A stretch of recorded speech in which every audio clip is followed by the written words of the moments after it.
আমার স্বামী একজন সরকারি কর্মচারী। চাকরি সূত্রে ওনাকে বাড়ি থেকে প্রায় 3 ঘন্টা দূরে ঘর ভাড়া করে থাকতে হতো। তাই সপ্তাহের মধ্যে শুধু শনি রবি বাড়িতে থাকতো, বাকি 5 দিন থাকতো না। আমাকে বারণ করতো যাতে আমি রাত্রে ফোন না করি। বলতো আমি খুব ক্লান্ত হয়ে যাই, তাই তাড়াতাড়ি ঘুমিয়ে পড়ি। একদিন আমার মাথায় খুব যন্ত্রণা হতে শুরু করলো। আমি স্বামীকে কল করলাম, কিন্তু ও ফোনটা তুলল না। কি করব বুঝতে না পেরে পাশেই আমার বোনের বাড়িতে ওষুধ আনতে গেলাম। কিন্তু গিয়ে দরজার ফাঁক দিয়ে ওর ঘরের ভেতরের যা দৃশ্য দেখলাম, তা দেখে তো আমার সেখানেই মাথা ঘুরে গেল। কারণ ওখানে তো আমি কমলা। খুব ছোট বয়সে আমার মা মারা গেলে শুধুমাত্র আমাদের 2 বোনের কথা ভেবে বাবা আর দ্বিতীয় বিয়ে করেননি। উচ্চ মাধ্যমিক পাশ করার পর একটা ভালো ছেলে দেখে বাবা আমার বিয়ে দিয়ে দেন। আমার স্বামীর বাবা মা বাংলাদেশে থাকতেন, আর আমার বাবারও বয়স হচ্ছিল। তাই বিয়ের পর আমি আর আমার স্বামী বাবার বাড়িতেই থাকতাম। আমার স্বামী একজন সরকারি কর্মচারী, কিন্তু বিয়ের 6 মাস পর ও ট্রান্সফার হয়ে যাওয়ার কারণে আমার স্বামীকে বাড়ি থেকে প্রায় 3 ঘন্টা দূরে ঘর ভাড়া নিয়ে থাকতে হয়। শুধু শনি রবিবার ও বাড়িতে আসতো, সেজন্য বাড়িতে আমি আর বাবাই থাকি। বাবা কখনো কখনো আমার ছোট বোনের বাড়ি যেতেন, তখন আমি বাড়িতে একাই থাকতাম। আমার বিয়ের এখনো 1 বছরও হয়নি। সবে সবে আমাদের দাম্পত্য জীবন শুরু হয়েছে, তাই স্বামীর থেকে দূরে থাকতে একদম ভালো লাগে না আমার। সারাদিন তো কাজের মধ্যেই সময় কেটে যায়, কিন্তু রাতে যখন একা থাকতাম তখন খুব স্বামীর কথা মনে পড়তো। কিন্তু আমার স্বামী আমাকে বারণ করতেন যাতে আমি রাত্রে ফোন বা ভিডিও কল না করি। আমার খুব একা একা লাগতো, কিন্তু ও যদি রাগ করে সেটা ভেবে আমি আর রাতে স্বামীকে ফোন করে বিরক্ত করতাম না। আমার না মাঝে মাঝেই মাথায় খুব ব্যথা হতো। ব্যথা এতটাই হতো যে আমি মাথায় তুলতে পারতাম না। তবে বিয়ের আগে এমন ছিল না। বিয়ের কয়েক মাস পর থেকেই এই প্রবলেমটা শুরু হয়। আমার স্বামী আমাকে ডাক্তারের কাছে নিয়ে গিয়েছিল। ডাক্তার বলেন এটা সাইনাসের সমস্যা।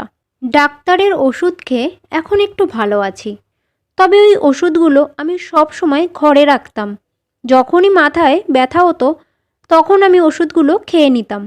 একদিন সন্ধ্যায় খুব বৃষ্টি হচ্ছিল। হঠাৎ আমার মাথাটাও খুব ব্যথা করতে শুরু করে। বাবা বললেন ওষুধ খেয়ে নে।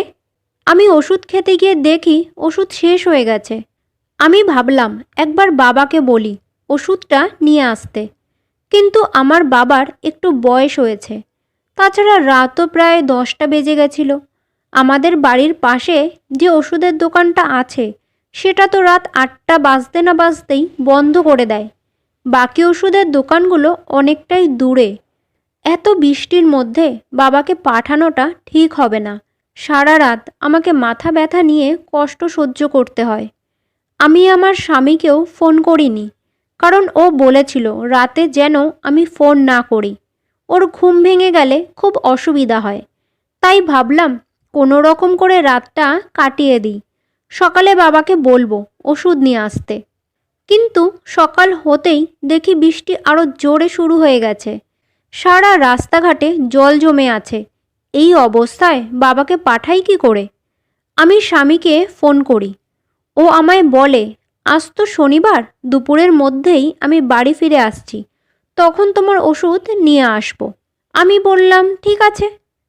কিন্তু সারাটা দিন আমার মাথায় যন্ত্রণা হতে থাকলো। আমি অপেক্ষা করছিলাম দুপুরে আমার স্বামী ওষুধ নিয়ে আসবে।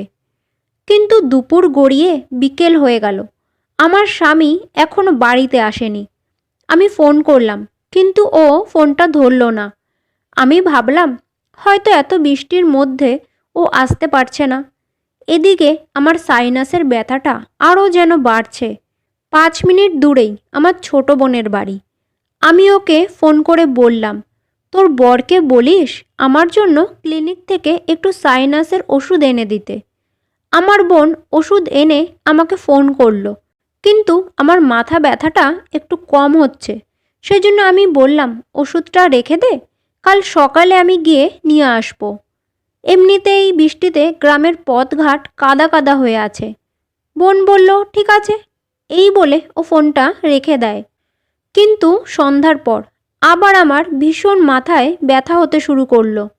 আমি যেন আর সহ্য করতে পারছিলাম না। তখন আমি ওই ঝড় বৃষ্টির মধ্যেই অন্ধকারে আমার বোনের বাড়ির দিকে ওষুধ আনতে যাই। একবার ভাবলাম যে বোনের বরকে বলি ওষুধটা দিয়ে যেতে, কিন্তু আবার ভাবলাম ওকে এনে দিতে বললে ও হয়তো এনে দেবে, কিন্তু ও মনে মনে এটাও ভাবতে পারে যে এই ঝড় বৃষ্টিতে আমি মেডিকেলে গিয়ে ওষুধ এনে দিলাম আর দিদি এখানে এসে নিয়ে যেতে পারছে না।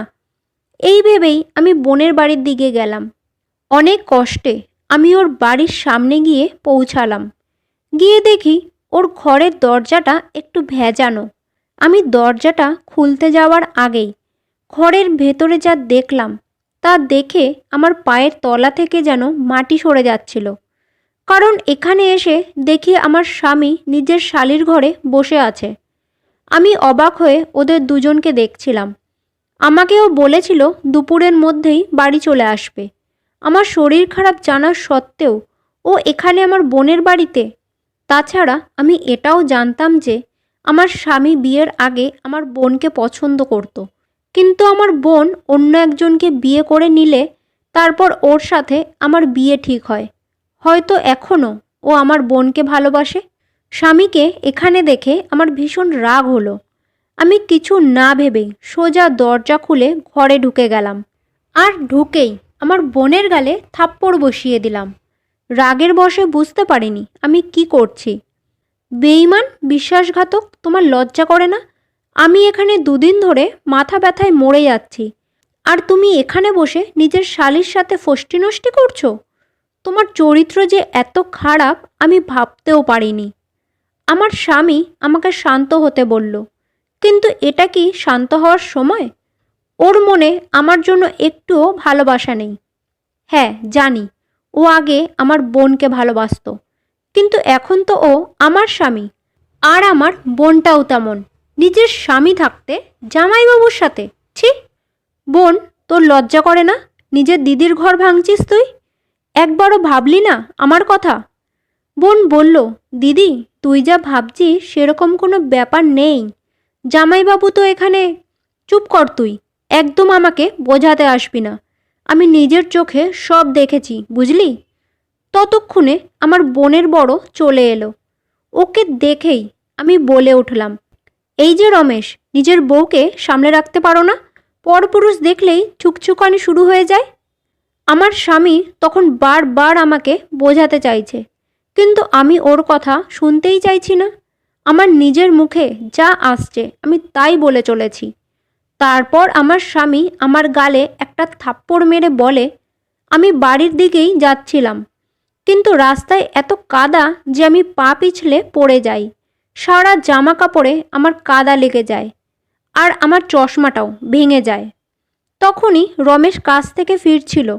আমাকে দেখে ওই আমাকে নিজের বাড়িতে নিয়ে আসে। তারপর আমি নিজের জামা প্যান্ট পরিষ্কার করে বেরোতেই যাব, তখন রমেশ বলল, দাদা আগে চা খেয়ে নাও, তারপর আমি আর সরলাও তোমার সাথে তোমাদের বাড়ি যাব। দিদির ওষুধটা দিয়ে আসবো আর ওনাকে দেখেও আসবো। তোমার মনটা যে এত নিচু সেটা আমি আগে বুঝতে পারিনি। হ্যাঁ, এটা ঠিক যে বিয়ের আগে আমি সরলাকে পছন্দ করতাম, কিন্তু এখন আমি তোমাকে ভালোবাসি। আজ তুমি শুধু আমাকে অপমান করনি, নিজের ছোট বোন আর বোনাইকেও অপমান করেছ, যারা এত ঝড় বৃষ্টির মধ্যেও তোমার জন্য ওষুধ নিয়ে এসেছে। আমি তো ভাবতেই পারছি না এত নোংরা মনের একটা মানুষের সাথে আমি সংসার করছি।